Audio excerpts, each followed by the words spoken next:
And we are back with another podcast. It is the Sunday after the Super Bowl, and ladies and gentlemen, it's the Tuesday, the Sunday. Thank you, Tim.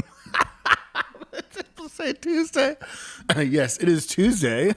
You know that because if there's a chance you're watching us live, and we are live through the different social medias. All of them, every single one of them. Not all of them, a good chunk of them. Most of you guys are probably watching on Facebook. Appreciate that. Please feel free to share. But yes, this happens to be an Ultimate Universe where the Chiefs won. It was a close game. It was very exciting, and I took no naps during the game. That's the Ultimate Universe that I choose to be in. But no, yes, the Eagles destroyed 40 to 22. 40 to 22. Well, they didn't score. Chiefs didn't finally score until like 30 seconds left in the third quarter, almost the fourth quarter. It's crazy. But yeah, we had a good time. We cooked up some food. We cooked up a food for about 100 people, and we did. No, yeah, we like to make sure we have plenty of leftovers. I know I was going back and forth if I wanted to go out and go down down to Nashville, but I'm so bad when I go out to and try to watch football and be like somewhere where there's a bunch of people around. I get distracted too easily. And I'm not able to enjoy the game really. I mean, I still have a good time, but I want to be able to enjoy the game and all that. But yeah, I did end up taking a couple little mini naps during the game. You did. Well, it sucked for one thing, and then I got up way too early, and I was up late the night before.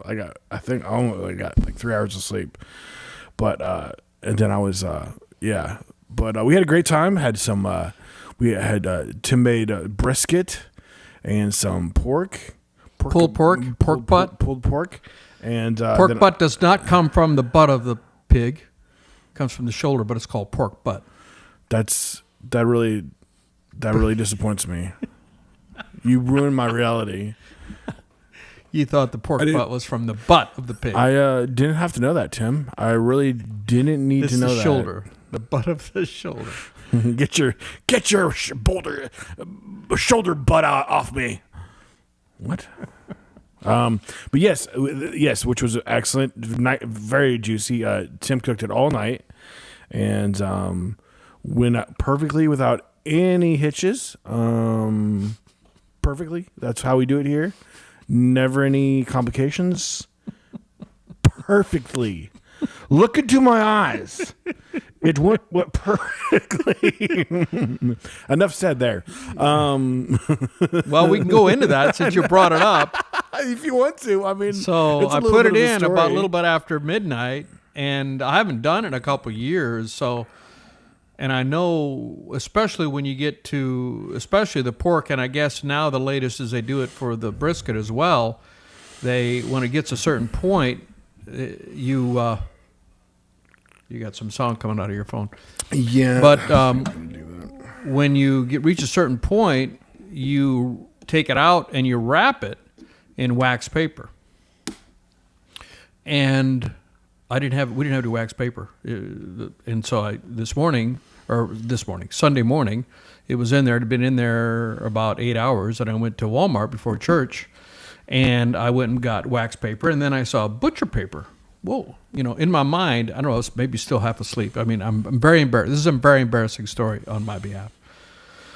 So I pull it out and I wrap it in butcher paper. I know that's why I said that nothing went wrong. I don't know why you're telling a story. And I'm working around there, and I look over at it, and suddenly the temperature has skyrocketed from 225 Fahrenheit to 400 Fahrenheit. And you had, because you just looked at the temperature. I looked over and I opened it up, and it was flames like a foot high. That butcher paper is flammable. It's flammable, you dumb idiot, Tim. You're so stupid. And so both of my hunks of meat are on fire while the butcher paper around them are on fire. And so I'm trying to get them out and not drop them, and I did not drop them. And I'm reaching my hand into the fire because I'm just got to save the meat. Stupid. And so I go get a like one of those mittens when you grab something out of the oven. What do you call them? And it's not fireproof, but it started burning a little bit. It's charred, and I pulled both of them out and got rid of the burning butcher paper, and then finished them off. I actually wrapped the pork butt in the proper wax paper that I should have done from the beginning.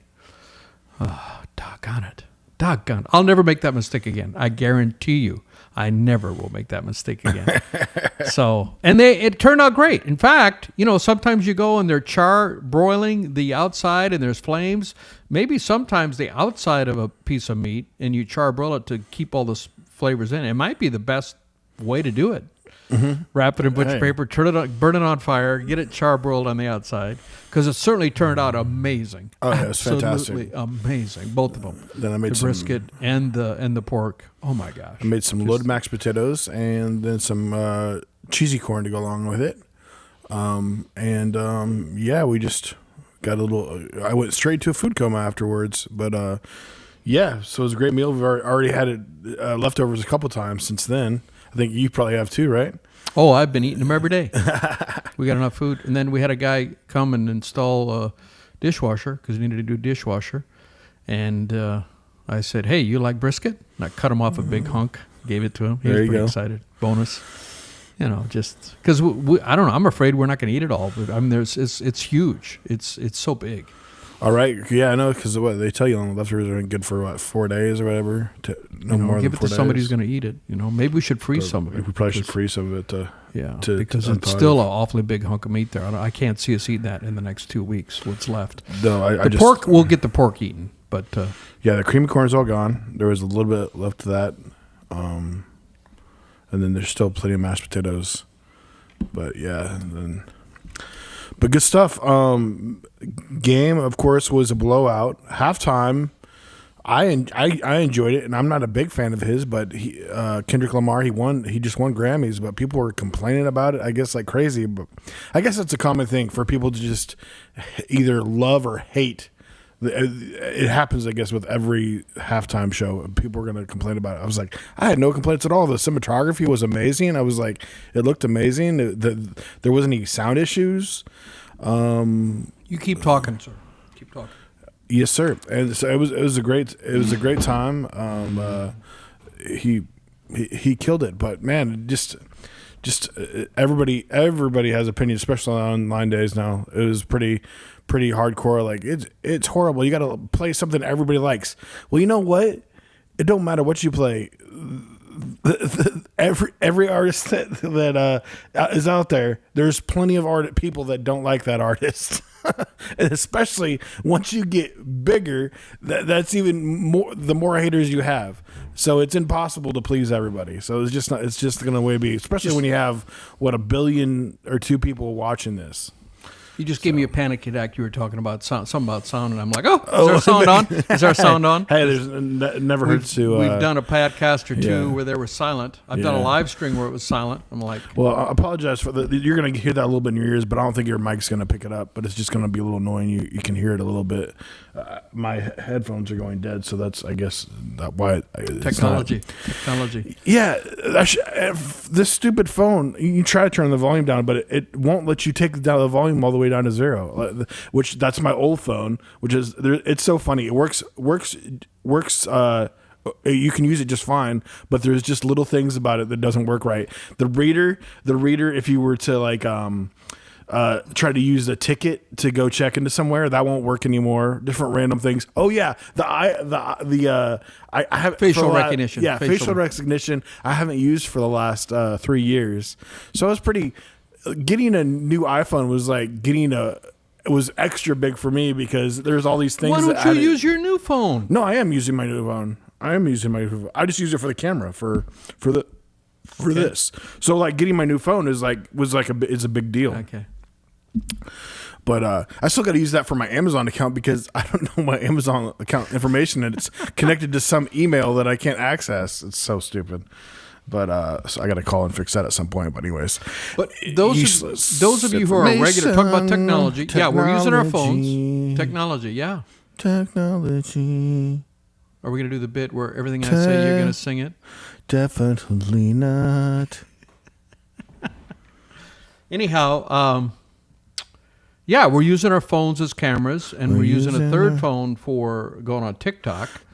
And we're using Restream as our app, and so we're using the technology, and we have done an upgrade. Those of you who are discerning and have been watching us for a while, we did have a problem where all of our videos were reversed, but we figured out how to fix that, and so now on the live streams, you can read our T-shirts. No sugar, no cream. Okay, show it off. Your new T-shirt. No sugar, no cream, not sponsored. Not sponsored. In the OGs will remember when I did that. It was not sponsored. We're still not sponsored. Eventually, Not that sponsored. T-shirt will be a collector's item because we will be sponsored. Yeah. You But can't. Yeah. for now, it's not sponsored. Not sponsored. You can't buy this shirt because it's not sponsored. But yeah, so Super Bowl, and then Monday night was the first time that watching the Lakers. Tim didn't want me to put the Lakers game on the house, but I did. With Luka. Watch With the Luka. Lakers with Luka. So Luka's first game after the crazy, insane trade. We talked a little bit. Yeah. Did we talk about that Tuesday? Was that We before may have. Tuesday? I think we may have. Yeah, it had been a week. Most hadn't it? insane trade in the history of the NBA. Luka for AD. Anthony Davis. and he already got The hurt like in unibrow. his He's first always game. injured. Yeah, he's always He injured. started real well too, and then he got hurt. Pulled a muscle. He's out for a month. But yeah, it was fun to watch the game last night. So I watched a good chunk of it and had a good start. He hadn't played since Christmas, so I mean that was part of the issues that they were saying that he was conditioning that very well and getting into shape and in a way too accident prone because he wasn't in the best of shape. But man, he's almost fun for me to watch because of his passes. He had like a half court plus down to James and a little quick layup. Yeah, he is a phenomenal passer. He is a great passer. He is a great passer. Did a behind the back pass. No, it was impressive. So that was fun. And his first made shot. I think he might have. Did he miss his first one? But anyways, his first made shot of the game was a 3 too, which he's good at the threes too. I mean, he's no Steph Curry. They say he's in the top 3 of Steph. the NBA players. Yeah, But all around. no, as far as threes or no, as a player? top 3 player, but he doesn't Yeah. really play defense. He's really mainly an offensive player, and in fact, there are some who say because when the Celtics played Dallas and in the series before, when they were playing Minnesota, the announcers are going. Multiple announcers said, "Oh, this is the best backcourt in the history of the NBA." Kyrie Irving and Luka Doncic are the best. And then the Celtics arrived, and the Celtics have a term they call whale hunting, where they look for the weakest defensive player, and they just attack, and that's what they did. And they showed Luka's weaknesses on defense, and most of the all 4 games that we won, we really weren't that close. Game 4 is like we took it off. In some say it's because we wanted to let that go so we could win the whole championship back at Boston. I don't know if they thought that far ahead, but we won Game 5, but it was never really that close. And the article that I read said that because the Celtics showed the weaknesses of Luka, that's one of the reasons why Dallas traded him. But that's one person's opinion. Oh, sports conspiracies. Gotta love them. Well, I like it because I'm a Celtics fan, and everything the Celtics do is great. Well, I mean, the conspiracy stuff is like doesn't make. Oh, the conspiracy stuff about like they'll try to say that they try. No. What I was talking about is why Dallas would be willing to trade him. Oh yeah. You're talking about the conspiracies. There are some saying that the NBA conspired because viewership is down in the NBA now, the last couple of years, and they want international support. And the top international player, Jokic from Denver and is from Serbia, and Doncic is from Slovenia, both Balkan countries, and in the Europe. And there are those who are saying, if they got together and said, what's the best thing we can do for the NBA as a whole? And that is to take one of the top international players and move him to the biggest entertainment complex city in the country, maybe the world, and that's LA. And so that's why some conspiracy theories, that's why it was all orchestrated, because Dallas got nothing, very little back. You sure knew a lot of details about this, Tim. Do you know some inside information about this? I just read some articles on it. Is there something you want to tell us, Tim? Do you? No, I don't know any backstory. I'm just. You told me you had heard some of the conspiracies. And I've heard there's a lot more. You said it very detailed. So, I'm thinking that you might have something to do with it, Tim. Oh, yeah, sure. Yeah, like I would have something to do with it. Yeah. They're going to consult me. New conspiracy herein, Tim is a big part of the conspiracy. No. So time will tell. We'll see. And, of course, as a Celtics fan, I hate to see the Lakers get more competitive, because Celtics and Lakers is the oldest rivalry. Well, Celtics, when they're on their best of games, they're unbeatable. I mean, they got to bring their A game. It's just like you said, like some games they just don't bring it. Of course, even last game they just killed them, and they still were out two of their starters. Two of the starters, yeah. So it's like two different. Which team is going to show up? We watch a game, and I said, I wonder which team is going to show up. Is it the mid team, or is it the championship team? Because there's like two different teams. Chiefs never showed up. Yeah, something, yeah. The mid Chiefs team showed up in some way. But I mean, yeah, it really comes down to. I mean, man, with those two interceptions, that just flipped it upside down. Well, there's more to it than that, but those two were vital. Philadelphia got intercepted before that. I'd forgotten about that till we watched the 12-minute summary. Philadelphia got intercepted too. Right, there was two. Wait, they got intercepted off of. Oh yeah, I forgot about that. Yeah, that happened earlier. But they weren't able to do any. Wait, yeah, of course they didn't do anything with it. But two helped. There was the pick six, and then what do you call it? The pick. Pick delayed two. Pick delayed six. Yes, pick delayed six. Tim came up with created the new term. So it was the first play. You got a pick six, and then scored right afterwards. They scored on that drive. They intercepted it, got a pick six, but they didn't score. They got a pick, but they delayed six. So yeah, they were like on the 30 or something. Then they took them a few plays to score. So pick six is when you intercept the ball and run it back on that play while the ball is still alive. There's no dead ball. You intercept it, and before the ball goes dead, you're in the end zone celebrating your touchdown. So the new term that I invented is called pick delayed six, where you get a pick, but yet on your next drive, you score. So it does result in a score. It just takes a little longer. You heard it here first, ladies and gentlemen. Pick delayed six. And while another term I created, I'm watching the Titans play the Colts a couple years ago, and the Titans were going for a 2-point conversion, and the Colts intercepted the ball and ran it back. And is that a pick six? No. That's a pick two. A pick two? Yep. Yeah, I remember that. We laughed about that. So I created the term pick two. I've never heard anyone say that. No. So when you're going for a 2-point conversion, you can't get six when you run at the other end. You only get what they were trying to get. So you get a 2-point conversion. It's literally the most work you have to do for only 2 points. Yeah. You got to go 100 yards, basically. Yeah, absolutely. 100 yards for 2 points. A pick two. So the Colts got a pick two. Scored 2 points. That was such a weird game. And then there were two. You are getting the ball back, too, though. Yeah. There were two blocked punts. Two of them in a row. I mean, after you get blocked twice, and you're the punter, you're going to be a little leery the next time you punt. So the Colts blocked the Titans 2 consecutive punts. They blocked them. Yeah, that doesn't happen too often. No, it doesn't. So that was a really weird game.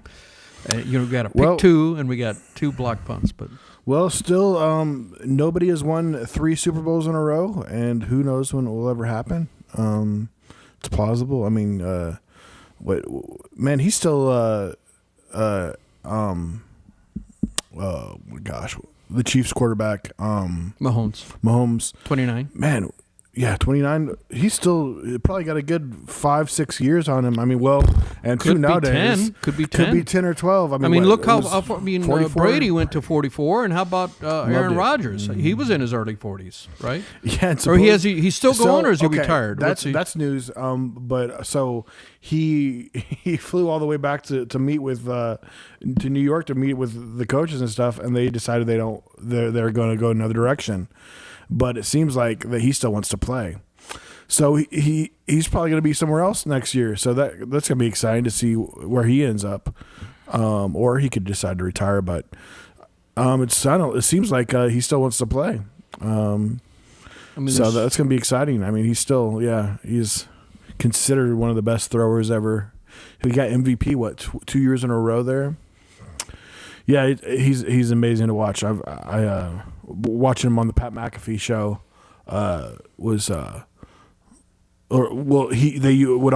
they call it Aaron Rodgers Tuesday, and they would interview him, and you just got more real side of him, which is always interesting because, usually you don't see that for quarterbacks or a lot of players but with podcasts nowadays, you do get to see that some. I mean, you mostly hear from players off season, not really during the season, but nowadays with podcasts and with that, you do you can a little bit more. It's it's up to the players or whatever, but yes, but NFL's over. Next is UFL.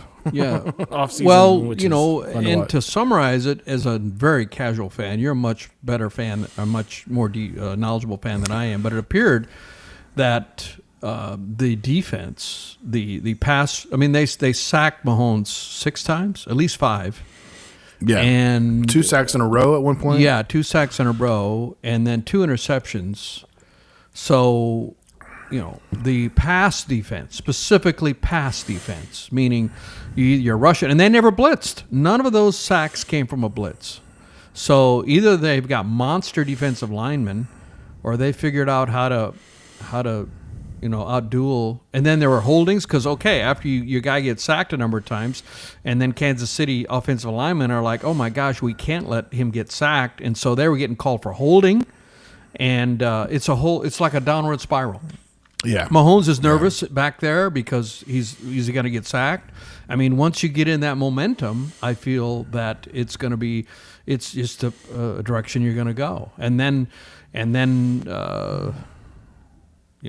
Eagles were just amazing. I mean, like that one TD they got, or maybe it was on the 1 yard line, when it was first down and they had a big lead and nobody expected them to do a Hail Mary, long distance pass, and they got the reception. Like at first they called it as good, and then they called it back like 2 yards because his knee was down, and then they scored on that. I mean, so a little bit of surprise, and they're always going for fourth down. Always going for it on fourth down. I mean, that's a new thing, really. I mean, usually automatic, you punt, automatic.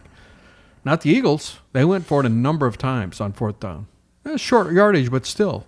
Mm-hmm. And, that's different conventions than it used to be. And that's my takeaway as a somewhat casual fan. Some of the things that the Eagles did. Casual fan. Yeah. It's a Casual Corner with Tim. Casual Corner with Tim. I like it. Thanks for watching. We're going to have a recurring segment. Thanks for watching the Casual Corner with Tim. Well, in other news, Thursday is the finale of Mr. Beast games. Yeah. Very excited about that. I just watched, he was on Good Morning America or whatever. And which is funny because they mentioned he never does interviews on TV. They made it like never does on TV. He has tons of interviews on YouTube. On YouTube from different. He'll go to even a lot smaller. I mean, everybody's smaller than him, I guess. A lot of creators, and he'll even let creators have behind the scenes stuff. But yeah, it's gonna be pretty awesome. Down to 6 people. and they let us hanging. Tim thought it was going to leave us hanging in one spot, and didn't leave us hanging in that spot. But they got to do a little. That's definitely something that isn't Mr. Beast's thing. I bet he hated that the whole time. They probably leaving the hanging like that because he loves it, But he probably understood it too because you're doing a series. You got to create that. So it leaves us hanging. And there's 6. And they were the one guy. Here's $5 million. Now here's another $5 million. And if you want to, one of you will win $10 million if we flip a coin right now. But whoever flips that coin, and if they're wrong, they go home. They go home. So really, the odds are not good because first of all, if you look at it, just play odds, you would never flip that coin. So you're 6 of you. You're all competing. I mean, but we can agree that the odds is 50-50, right? No. Let's talk it through. So you currently have... Oh, right, to win it. You won in 6 odds, everything being equal. Yeah, that's about a 16.6. Round it up, 17% chance of winning, everything being equal. 17% chance. Your best bet is for somebody else to flip it. Right. And that's what it quickly... And so somebody has to choose it, so... 50% chance you're going home. Yeah, 50% chance you stay, but if you stay, you still haven't won anything. You still haven't won anything if you stay. So you got a $5 million deal, and 6 of you are competing. You each have a 17% odds of winning it. Okay, here's a coin flip. If one of you flips it, the pot doubles to $10 million. Mm-hmm.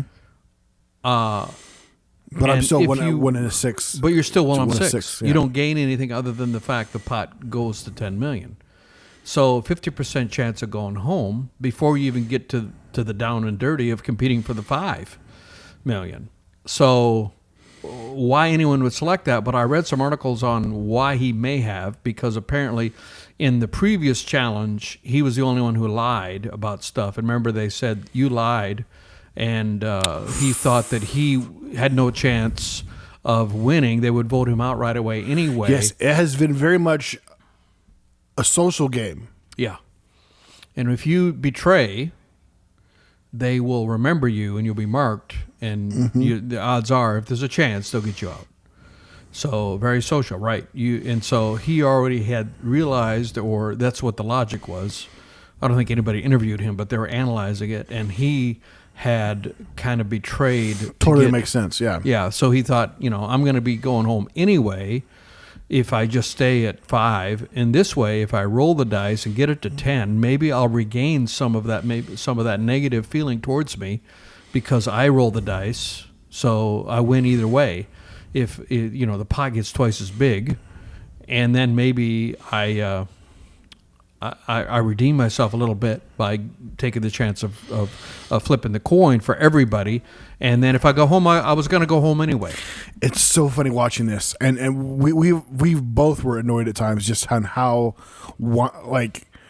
people would just start crying and be upset at times. So emotional, like it's life or death. But I'm a big Survivor fan, and you watched a little bit of Survivor. I have. There was a time where I watched back in Boston Rob days. I watched every episode.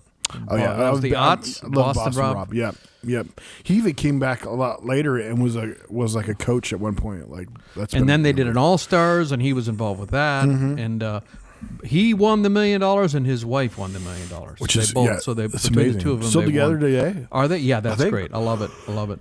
Anyway, so that's what it's been since I've followed Survivor. So my frustration as a Survivor fan is like, these people are a bunch of flakes, because if you were all the backstabbing and all that, to an extent, it's part of the game. Part of the game, it would be praised. It would be praised, and they're like, you're going home. Like, it's like all these people are forgetting. Like that person took the money. Yeah, because you're supposed to take money. The goal is to win money. That's why we're here. Yeah, nobody knew each other when they got there. It's always stupid when they say, I don't care about the money. What are you doing here? Just to hang out? So, Mr. Beast Games, for anyone who doesn't know it, it's started with 1,000 people. Yep. And he created... Oh, we were hooked right away. Yeah. And Mr. Beast is the biggest YouTuber for anyone who may not have heard of him. He's a big YouTuber. How many followers? How many subscribers? 100 million on his channel. Between all his channels, well over 150. Well, with all his channels, probably over 200 million. So the biggest YouTuber. I mean, basically, the biggest entertainer. I mean, because right now, YouTube pays people more. There's more money in being a YouTuber. Aggregate, the total amount of money being paid by YouTube dwarfs what is being paid by Hollywood productions. So YouTube has already overtaken. Views, you're gonna, So he's king of the hill, Mr. Beast, and he's the nicest guy by all accounts. And some people hate on him, but you would hate on anyone. And so he created this game show. It's got a little bit of Squid Games, but not much. And he's such a nice guy. And giving away $5 million, and he has these new ones that come up. Like they're all in a. It's on. They were Amazon all too. Standing on a platform, and they were in rows and columns. And he said, if anybody wants to take $1 million, you hit this button. And you get $1 million, but everybody in your row goes home. Well, you didn't know anybody, and nobody took that $1 million. Nobody. Or am I confusing? Okay. There was that one. No. You're right. It started ticking up, and one person could get it. Now the row thing was, I think, it was just 100,000. Okay, you're right. I'm conflating them. Right. 100,000. But yeah, nobody took it. Took all the way up to $1 million. I'm like, the right now, you're one. At that point, it was running like 500 people. 500 people. Maybe 600, I think. And 1 million people. But yeah, you're $1 million. You're nailing all. And nobody took the million. That was kind of crazy. Did you go home then? So when it was in the you went rows, home. you took 100,000, and if you took it, everybody in your row would go home, but you had $100,000. Yeah, and it would slowly. Oh yeah. Something like. But that was one of the first. So ones, are you betraying anyone? You don't even know anyone. You just met. You just point. got there. You're not betraying anybody because you're there to win the money. Now the big thing that I didn't think we even realized how impactful it was, how you were labeled, because we didn't know how much of a social game it was. A lot of it had to go back to like, I want you to stay, and I'm okay with that person going home. It was about making friends. A lot of it, because like literally at one point it was 3 people in a room. And one of the 3 had to handcuff themselves to the phone to the wall or whatever. So you had 3. Everybody got split into groups of 3. This was relatively early, and only 2 were coming out to continue the game. And you had to decide amongst yourselves. Any way you wanted to decide, you had 4 hours to decide which one of you. And you could ask for anything within reason to be brought. Some people brought televisions. You could brought dice if you wanted to throw dice. They had food delivered and everything. Yeah, and so you're in this room. It was about 10 feet square, about 10 feet cubed. And by the end of the 5 hours, if no one is chained to the wall, all of you go home. And it was interesting how some of them... And there was one of them, they had decided, and they picked the woman, and she was whining to the it, whole time and she was whining it, and it took, and the time they're counting down 30 seconds, 20 seconds, and you can't handcuff someone else. You have to handcuff yourself, and she's crying, and she's trying to get the handcuff on, and the buzzer goes off, and she doesn't have the handcuff on. She was like a second too late, so they all 3 went home. My gosh, I would have slapped her so bad. I want to slap me. So they were going home, but yet at the first day, you got 100,000 if you had just taken it. Now you would have put everybody else home. Now, is that bad? Now the first thing was it you? Whoever was willing to leave right now got like 100,000 or $500,000. I can't remember what it was, but you split it without how many people are leaving right away. I remember that. Yeah, so a lot of those. That one went all the way down to I think 15,000 each. Right, it did. Yeah. But you went home. So he's basically culling. He's got 1,000, and that first round he had to get it down to like 500, and he had all these different ways to get it down. Everybody was in one huge room, standing on these platforms. And the funny thing about it is, when you got eliminated, the door opened and you fell down into a foam pit. That was a bunch of foam balls, so you wouldn't get hurt. But you just got whoops. There you go. You're done. You fall below the floor, and it was kind of an interesting way of getting eliminated. But there was a time where you could take $1 million, but you would have to eliminate some people that you had gotten to know already. And everybody voted on you too. So yeah. But you had a whole bunch of people in your group though. That was what, like 100. they all went home, but you got the million, right? Right. They all went home. You still And didn't know nobody people took that it. well. And nobody took it. Nobody took that. It was 4 groups of like 100 each. That was crazy. That was insane. And it Mr. slowly Beast ticked up all the way to Mr. $1 million. Beast couldn't believe that Yeah. nobody took it. Yeah. He said, yeah. "I can't believe nobody took that million." That's $1 million bucks. Yeah. And so people are on there and they're saying, well, I have a child who has an incurable, rare disease and I want to fund, people had admirable reasons for what they wanted the money for. Mm-hmm. It wasn't just splurging or whatever, buying Lamborghinis and Ferraris or whatever. I mean, some people had legit reasons.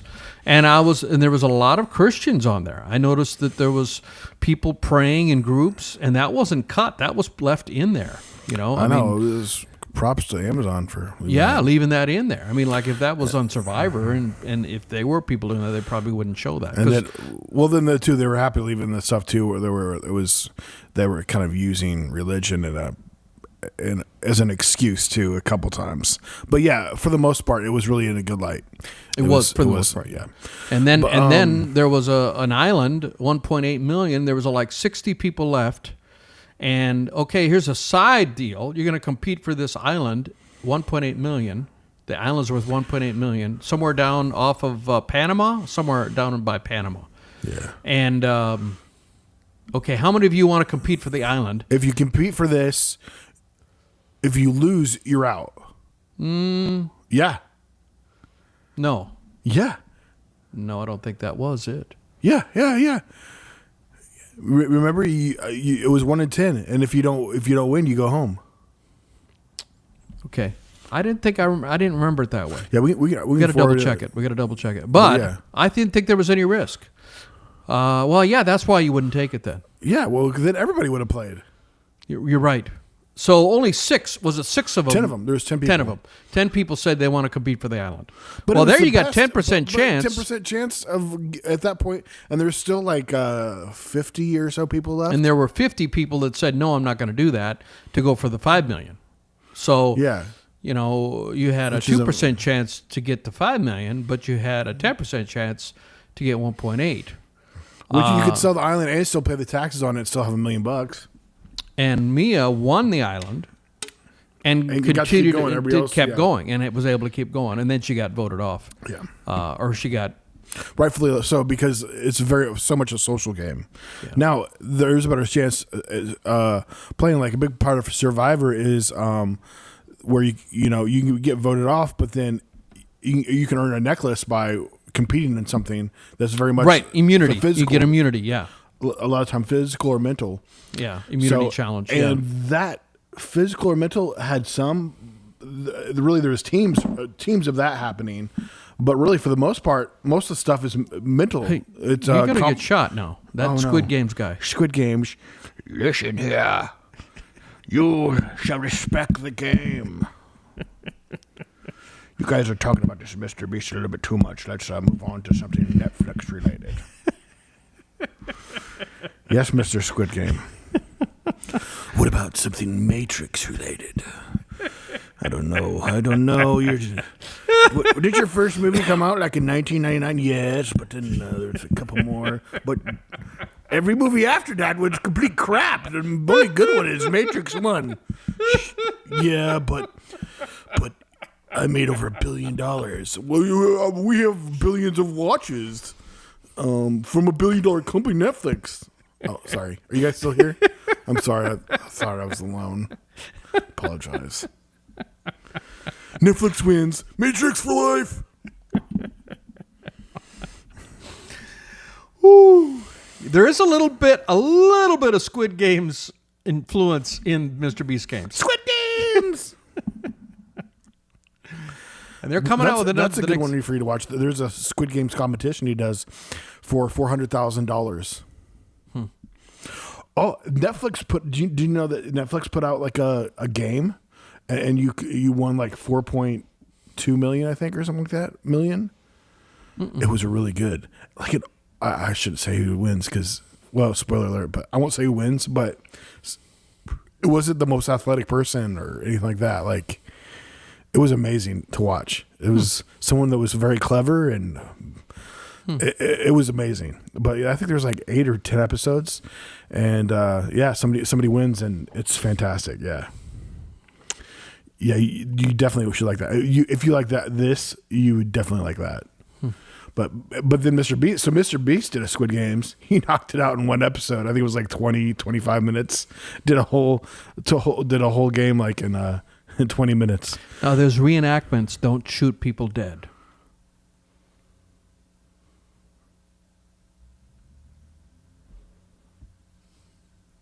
Agree. Because that would be too far. That would be a bridge too far. Agree. No shooting your contestants. Yeah, nobody expected Squid Games, a show made in Korean and overdubbed in English, to do as well as it did. It just took off. I've struggled to get into the new one. I'm still like on episode 1. Do I need to push through the first episode? Which you enjoyed it, so if you enjoyed it, I feel like I would. It's not as good as the first season, but yeah, the first one was insane. But yeah, it looks still looks good. That actor's been able to cross over. He did a big part in one of the Star Wars series on Netflix. It got cut after the first season, but he did a good job.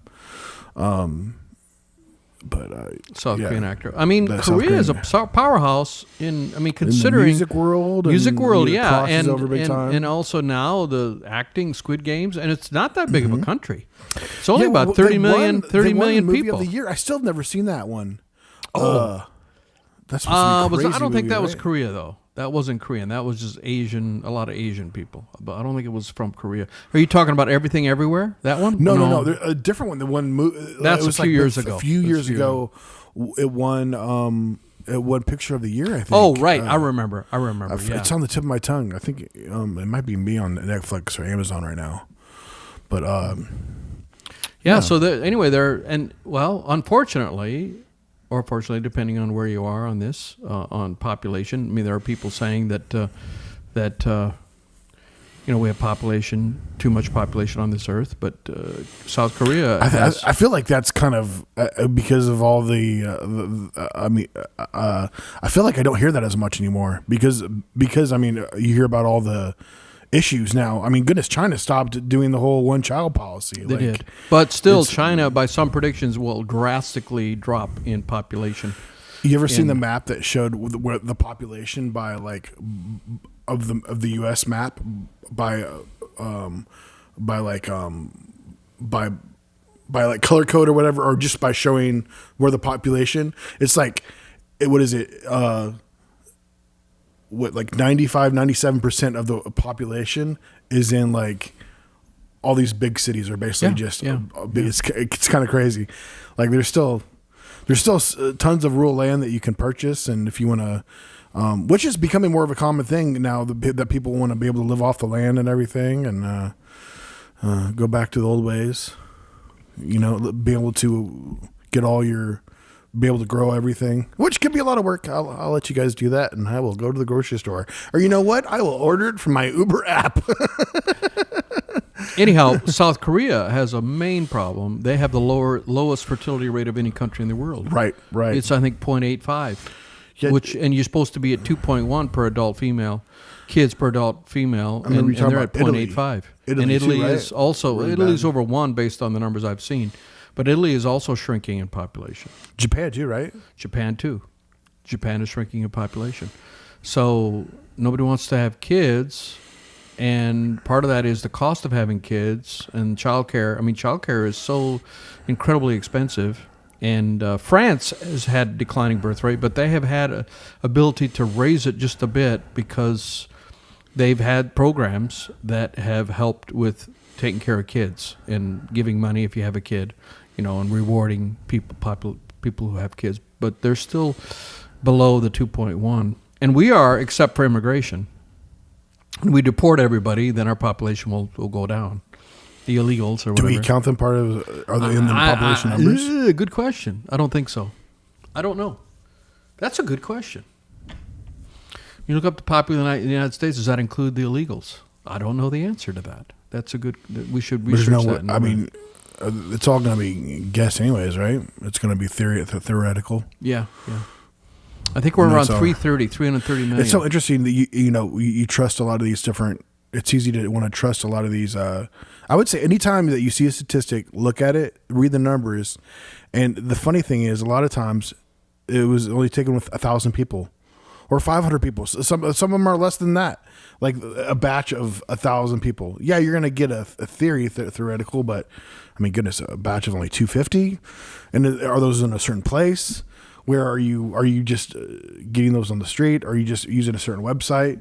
I mean, that's those kind of issues have definitely come into play when they thought they have called elections like the last several years. They think that the poll they used to They used to be able to call, those polls were much more accurate before the before landlines went away, because they call people on landlines, and that landline is connected to an address. Since the advent of cell phones, those methods that they used are no longer valuable, and people don't answer the phone. I mean, you call me on my cell phone, if your number is not in my contacts, it goes automatically to voicemail, because I've gotten so many spam. And so that is why those polls have become so less reliable. They used to be spot on. 20 years ago, 15 years ago, they were always spot on. Same with TV, right? Getting the right ratings and all that. They had a lot of that was by phone or whatever. Yeah, which now they have the technology where, like, what Netflix could probably tell you where everybody's watching. They don't release that kind of information hardly ever. But there was all phone calls even back in the day. Or some people, I guess, have boxes where they reports or whatever. But like, say Nielsen reports. Yeah, see, if you're picking up some by antenna or whatever, or like, they're not going to know what channel you're on unless you tell them. And then, of course, the biggest thing is going to be, you don't know how many people are watching. It could be one person in that room. It could be five people plus in that room. But I would say, like, I mean, goodness, the people that are able to really, especially, you got Netflix now going to do some ads. If you want to keep that $7.99, you can just run ads, in which that's been the best so far, because they have not had any more longer than like 30-second ads, and just like maybe one or two of those in a show. But they can easily, I mean, they got all the stuff behind the scenes. They could easily tell the ad company, all right, this is how many views it's going to get, or they could do the whole YouTube thing and you just pay for. I mean, you don't do that on regular cable and TV like what you do with YouTube. That's making YouTube, and that's why there's so much money, I would say, also in YouTube. Plus, there's tons of views. Is that okay? I want to spend only $1,000, and every time someone sees my ad, that's going to cost me 10 cents, 20 cents, 25 cents, or whatever. And then they just use up that ad money, and then you stop seeing that ad or whatever. I mean, that's really, I mean, it's kind of crazy how still there's so much. It's crazy how a lot of these cable channels are able to even stick around. It would be interesting to know that how well a lot of these companies are there, because a lot of them aren't getting the same views as a lot of these channels, YouTube channels, but though the cable does have that big demographic of like people from like 40 to 60, and a lot of those ads that they're doing nowadays are those people. So that's the question. Where are things going to be in the 20 years? We're going to see a big shift in the next 20 years, I would say, going to, of course, and we already see a big shift with all the apps. I mean, with all the, Yeah, I mean, CBS and NBC and ABC, they all have apps now. Their channels, they have to change to you can't just rely on. Back in the day, it was only 3 networks. Mm-hmm. And they're already doing the Netflix thing. You got Peacock, which NBC has. CBS has that's the Paramount Plus. and then NBC. NBC is NBC's sorry, Peacock. I think. I just said that, and then ABC is Hulu. Disney owns ABC, so that's Hulu. They got and they're starting to put even stuff on Disney Plus and Hulu. Like you could even watch some of the NBA games because they could just I think they even might have put a UFC fight on Disney Plus. Just to get different eyes on it. You get a younger crowd on it if you want, Yeah, wasn't there a football game on Netflix? Or what wasn't there a football game Christmas on Day. Yeah, Christmas Day. It's a new. They had two games on Christmas Day. Is the new thing, and I think they spent like $50 million for those games. So that's the new. Or that might be wrong. It might be a lot more than that. Well, we're just trying to know where the puck is going to be and help you understand. And we might be wrong, we might be right, but we guarantee we're wrong. That's the guarantee we bring with this. We guarantee we're wrong. That's the name of this podcast. Ladies and gentlemen, we guarantee we're wrong. Guys, thanks for watching. I think that will no sugar, no BS. No sugar, no BS. We guarantee we're wrong. That's the. Whoops. Uh-oh. Tim's moving. No, that's me, I guess. I'm everywhere. Guys, thanks for watching. We appreciate you tuning in with us. If you're on Facebook, please share the podcast on your page. Like us. We're almost up to 100 on our No Sugar No Cream Facebook page, and that would be awesome to get up there. And guys, we will see you next time. Thanks for watching. Bye. Okay, that's one goodbye. Bye. Now another goodbye. No, seriously. Bye.